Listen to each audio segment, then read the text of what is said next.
दान किया। सुखदेव जी ने बड़ा सुंदर वर्णन किया है। बड़े बड़े देवक वेदक के ब्राह्मणों को बुला करके नंद महाराज ने धूमधाम के साथ लाला का जन्म उत्सव मनाया। कि धेनुना नियते प्रताद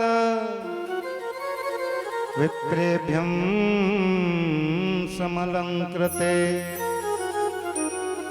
तिलाद्रीन सप्तरत्नो घसात कौम्बा भरा रताना। कितना दान किया, बड़ा सुंदर वर्णन है। धेनुना नियते प्रताद, नंद बाबा ने 2 लाख गायों का दान किया। और विप्रेभ्यम समलंकृते, उनके जो सींग हैं उन्हें स्वर्ण से मंडित कर कर ब्राह्मणों को दान में दिया। और क्या किया, तिलाद्रीन, तिल के 7 पहाड़ बनवाए। और सप्त रत्नों घसात, रत्नों से और स्वर्ण से मंडित कर कर बड़े बड़े देवज्ञ वेदज्ञ ब्राह्मणों को दान में दिया। गोपियों ने बड़ा सुंदर श्रृंगार किया। पूरे ब्रजमंडल में आनंद है। लेकिन एक ढांडी का व्यक्ति जिसका पूरा जीवन गरीबी में निकल गया, उसको पता चला कि नंद बाबा के यहाँ आत्मज हुआ है और सभी को कुछ न कुछ मिल रहा है, तो उसने सोचा कि मैं भी क्यों न चलूं, मेरा जीवन गरीबी में निकल गया और आज नंद बाबा इतना दान कर रहे हैं तो मुझे भी मांगने के लिए जाना चाहिए।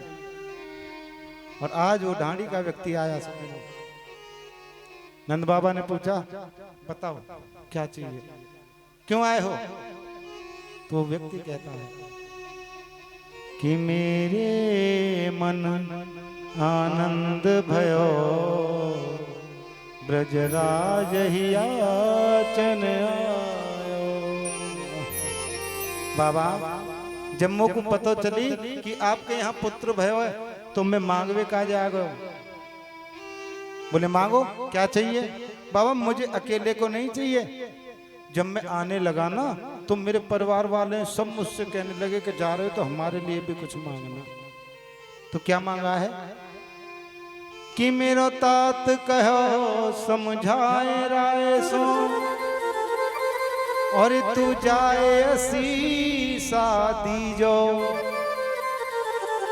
200 भैंस दूध मन मन की मेरे काजे लीजो। मेरे भाई हैं 200 भैंस मांगी, एक मन दूध देने वाली। बोले अच्छा। बोले बाबा जब मैं आगे चलने लगा तो मेरा एक पुत्र है, वो कहने लगा आप जा रहे हो मांगने तो हमारे लिए भी मांगना। क्या मांगा? कि मेरो बेटा बड़ो अति सुखदाई और तैसे ताके साथी वाके काजे दीजो बाबा सुबग 700 हाथी। 700 हाथी। बोले अच्छा। बाबा जब मैं और आगे चलने लगा तो मेरा छोटा पुत्र आकर के खड़ा हो गया, बाबा मेरे लिए भी मांगना। उसने क्या मांगा? कि छोटो सुत अति चंचल मेरो और वो तो लाड़ चाव को जोड़ा वाके काजे दीजो बाबा 10 राशि घोड़ा। 10,000 घोड़ों का दाम। बोले और? बाबा जब मैं और आगे चलने लगा तो मेरे ताऊ जी वो भी आकर के खड़े हो गए, बेटा तू जा रहा है मांगने तो मेरे लिए भी कुछ, मेरे लिए भी मांगना। तो क्या मांगा है उन्होंने?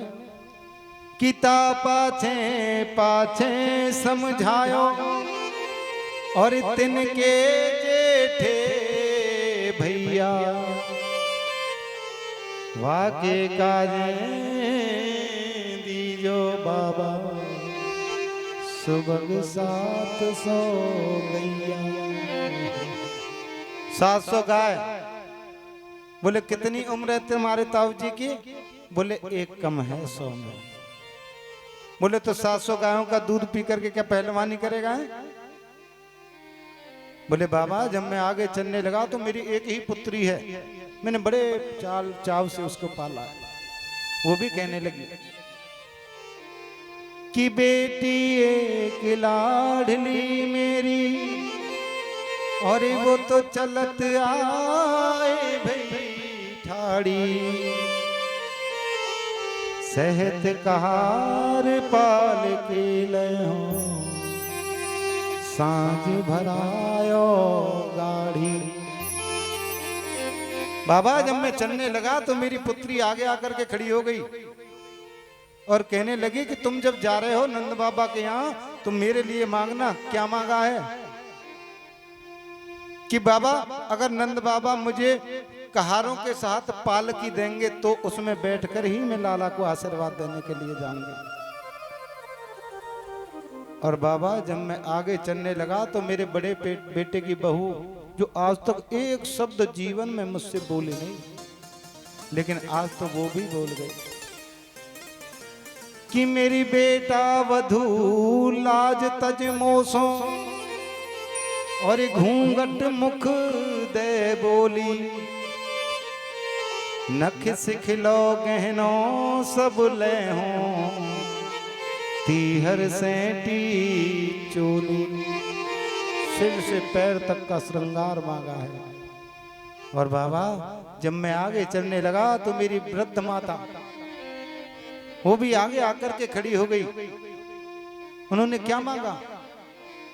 मेरी माता ने कहा है कि मेरी माता कहो दही दरिया घे, और सुन बेटा मेरी सीख,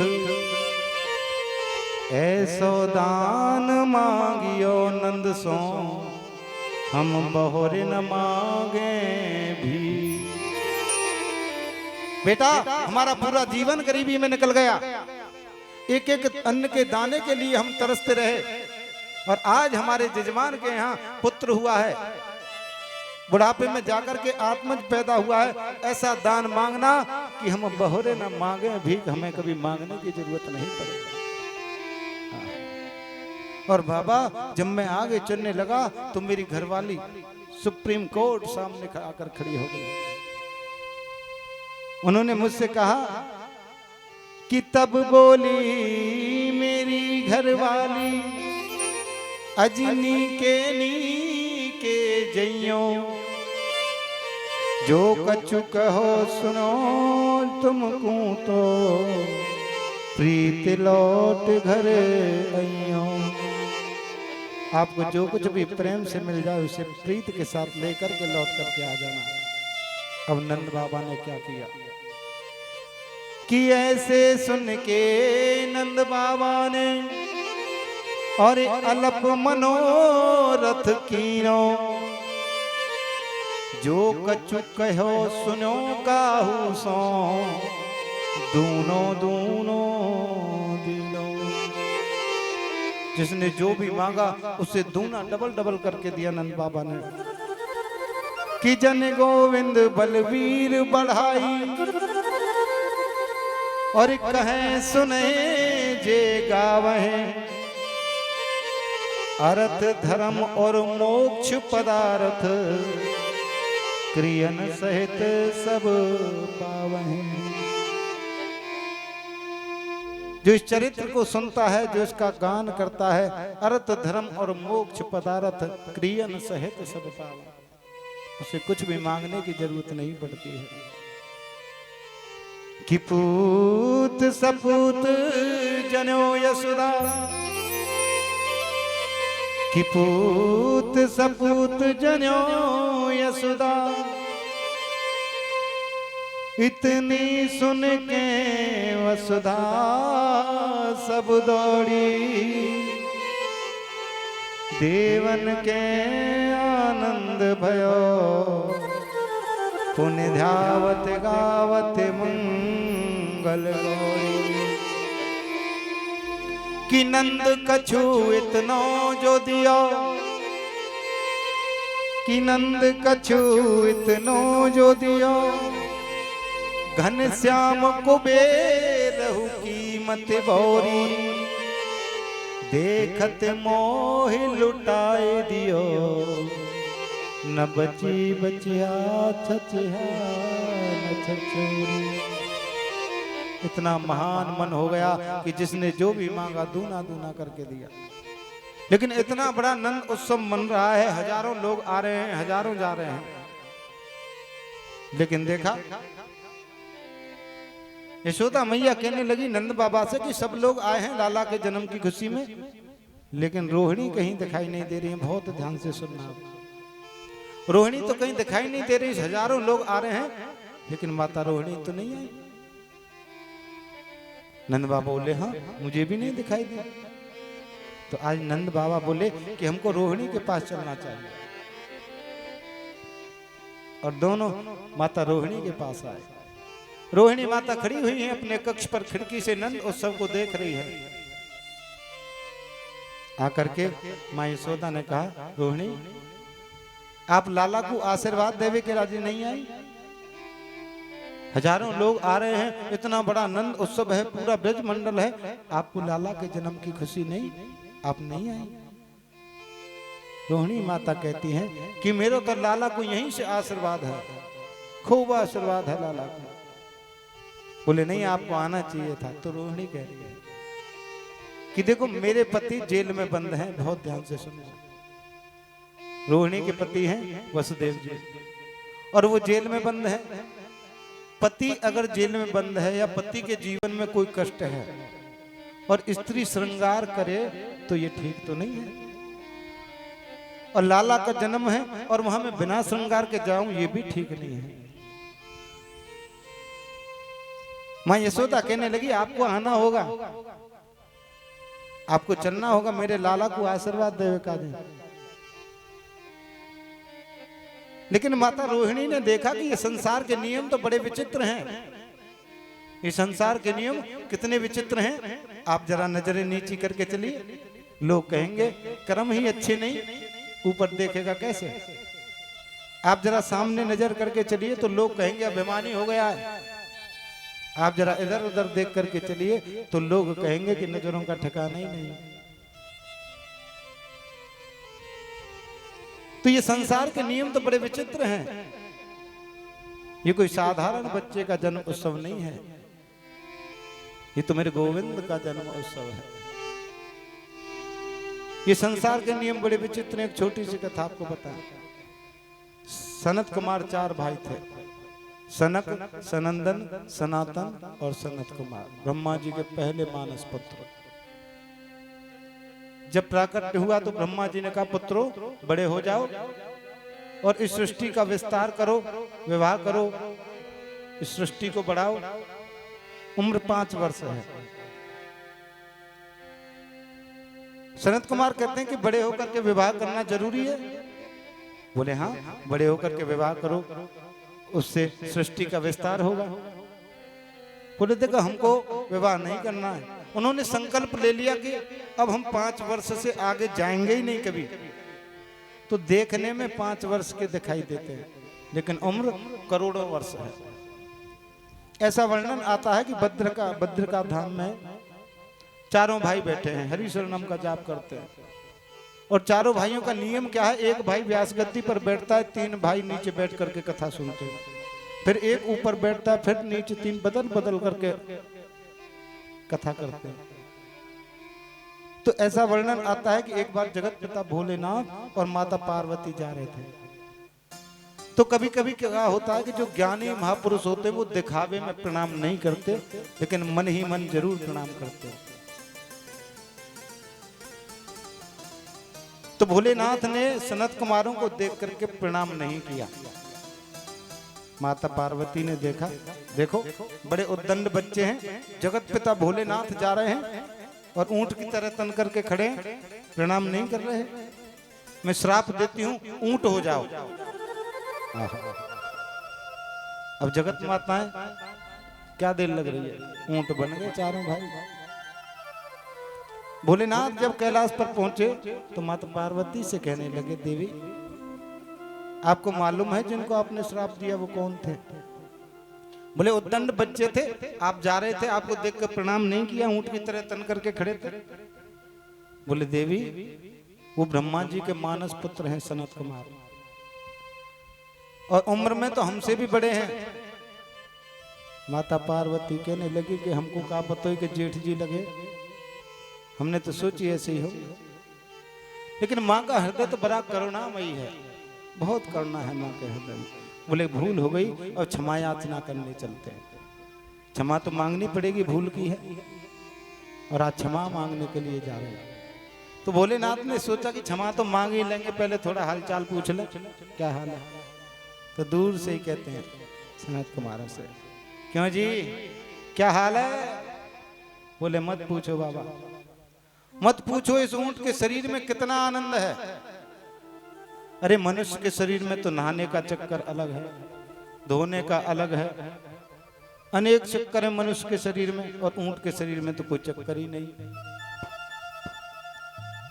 न नहाने का चक्कर, न धोने का चक्कर, न पढ़ने का चक्कर, न लिखने का चक्कर, हरी हरी पत्ती खाते हैं, हरि शरणम का जाप करते हैं। तो कहने का भाव बड़ा स्पष्ट है कि ये जो संसार के नियम हैं ये तो बड़े विचित्र हैं। माता रोहिणी ने देखा और जब बार बार आग्रह किया नंद बाबा और यशोदा ने कि आप चलिए, तो रोहिणी चल दी। कि रोहिणी च महाभागा नंद गोपाभिनंदिता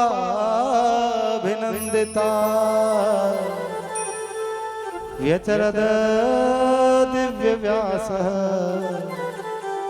स्कंठाभरण भूषिता।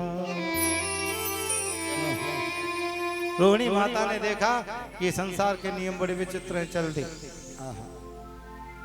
आज खूब आनंद हुआ सबको। लेकिन इधर कंस ने रात्रि में आपातकालीन बैठक बुला ली,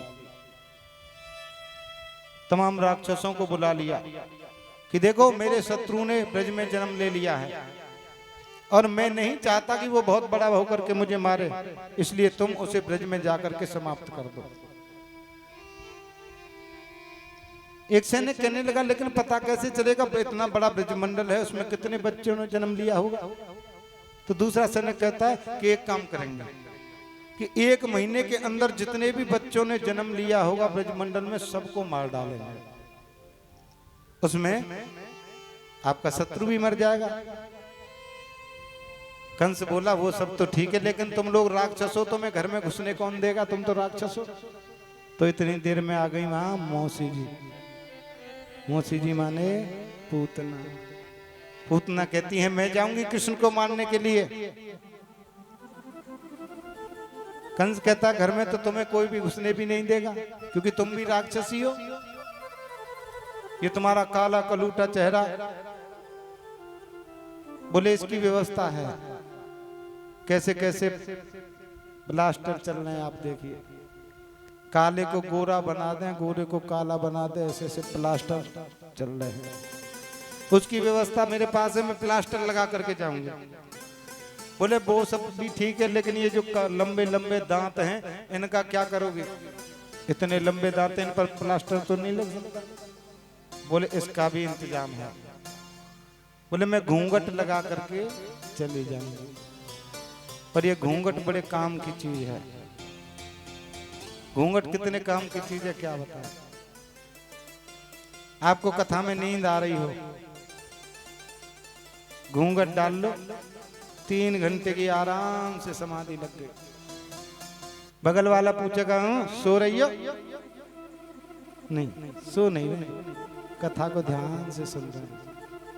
ये घूंघट बहुत काम की चीज। लेकिन हमारे देश में पहले घूंघट नहीं लगा करता था। हमारे देश में पहले घूंघट नहीं लगा करता था। माता जानकी जी ने महाराज दशरथ से कभी घूंघट लगाया हो ऐसा हमने नहीं सुना।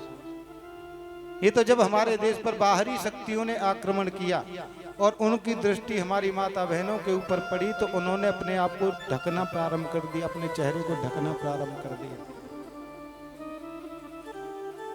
अब आजकल घूंघट लग रहा है 1-1.5 हाथ का, और ससुर तो कह रही है आजा बजमारे। क्या मतलब, क्या मतलब है उस घूंघट का, आप बताइए। घूंघट का मतलब है आंखों की शर्म। कोई बड़ा आ जाए हमसे उम्र में, सिर को ढक लो, नजरों को नीची कर लो, लग गया घूंघट। अब घूंघट लग रहा है 1-1.5 हाथ का। तो ऐसा घूंघट लगाने का कोई औचित्य नहीं है। पूतना ने कहा कि मैं घूंघट लगा करके जाऊंगी, और आज पूतना घूंघट लगा करके उस नंद उत्सव में आ गई। हजारों लोग आ रहे हैं वहां, तो पता ही नहीं कितने आ रहे हैं कितने जा रहे हैं। लेकिन ब्रजवासियों ने देखा, क्योंकि लंबाई राक्षसी थोड़ी सबसे ज्यादा है। बोले भैया ये कौन है? एक ब्रजवासी बोला होगी कोई माँ यशोदा के बचपन की सहेली, लाला को आशीर्वाद देवे आई है। और आज पूतना माँ यशोदा के पास पहुंच गई। पालने में गोविंद लेटे हुए हैं। माँ यशोदा ने बड़ा सुंदर स्वागत किया। आओ बहन, कहां से आई हो? बोले जी आई कहां से हैं? मुझको पता चलो कि आपको लाला भयो, तो मैं हूं आशीर्वाद देवे आ गई। बोले हाँ खूब आशीर्वाद दो मेरे लाला को। जी मेरो लाला थोड़ो ये तो आप सबको ही लाला है। आप सबके आशीर्वाद से मुंह को लाला मिले हुए, खूब आशीर्वाद दो मेरे लाला को। और माँ यशोदा तो अतिथि सत्कार में लग गई। पूतना खड़ी है अब तक। आहा, पूतना घूंघट लगाकर अब तक खड़ी हुई है। लेकिन अब पूतना ने घूंघट को हटा दिया। और जैसे ही पूतना ने घूंघट को हटाया तो मेरे गोविंद ने अपने नेत्रों को बंद कर लिया। परीक्षित कहते हैं कि नेत्रों को बंद क्यों किया? सुखदेव जी कहते हैं परीक्षित, भगवान के नेत्रों में सूर्य और चंद्रमा दोनों का वास है। और सूर्य और चंद्रमा ने सोचा कि देखो दुनिया मेरे गोविंद से प्रेम करती है, लाड़ लड़ाती है, और ये देखो मानने के लिए चली आई। हम इसका दर्शन नहीं करेंगे, इसलिए अपने आप को पलकों से ढक लिया। कोई कोई संत कहते हैं कि प्रभु ने आंखें बंद करके शायद ये सोचा होगा मेरे 24 अवतार हैं, और 24 अवतारों में 2 अवतार श्रेष्ठ हैं, राम अवतार और कृष्ण अवतार। और दोनों ही अवतारों में मुझे सबसे पहले राक्षसी को मारना पड़ रहा। राम अवतार में सबसे पहले किसको मारा था? ताड़का को। और कृष्ण अवतार में सबसे पहले किसको मारने वाले हैं? पूतना को। कोई कोई संत इसका और भाव बताते हैं। कोई कोई संत कहते हैं कि भगवान ने ये सोचा होगा कि मैं आया हूं यहाँ कृष्ण बन करके माखन मिश्री खाने के लिए, और जी मौसी जी आ गई मुझे जहर पिवावे का, और जहर पीने का एक्सपीरियंस तो भोले बाबा को ही ज्यादा है। तो शायद प्रभु ने आंखें बंद करके भोलेनाथ को याद किया होगा कि हे भोलेनाथ आप आइए और इस जहर का पान आप करिए। अलग अलग संतों के अलग अलग भाव हैं। और आज पूतना ने छोटे से गोविंद को उठाया और अपने स्तनों से उसका मुख लगा दिया। अब पूतना ने सोचा कि छोटा सा